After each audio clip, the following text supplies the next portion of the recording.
Bilang bahagi sa selebrasyon ng 25th Fiesta sa Kakahuyan, nagkaroon ng tree planting activity ang mga miyembro ng Iloilo Police Provincial Office sa Maasin Watershed Forest Reserve, Barangay Daha, Maasin, Iloilo. Ang magandang balita ay mula kay Patrolwoman Andrea Dominic de Palubos. Patuloy na adhikain ng kapulisan na maging katuwang ng pamahalaan at mamamayan hindi lamang sa usapin ng seguridad kundi pati sa pangangalaga ng kalikasan. Muling ipinamalas ng Iloilo PNP ang kanilang malasakit sa bayan sa pamamagitan ng aktibong pakikiisa sa 25th Fiesta sa Kakahuyan sa Maasin Watershed Forest Reserve, Barangay Daha, Maasin, Iloilo, nito lamang ika-18 ng Oktubre taong kasalukuyan.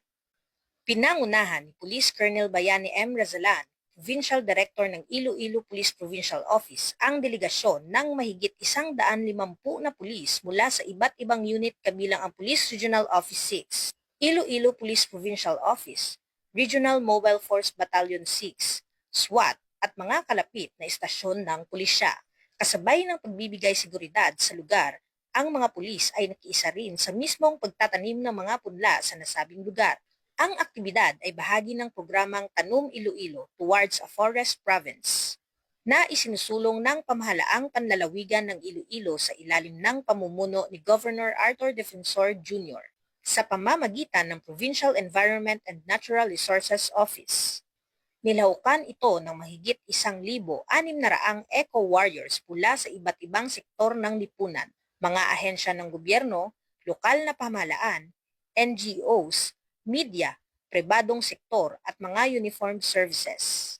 Hindi hadlang ang uniforme sa pagtupad ng tungkulin sa kalikasan.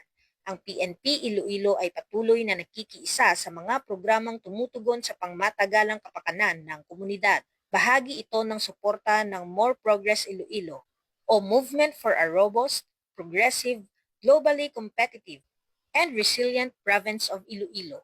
Isang malawakang inisyatiba para sa unlaran ng lalawigan.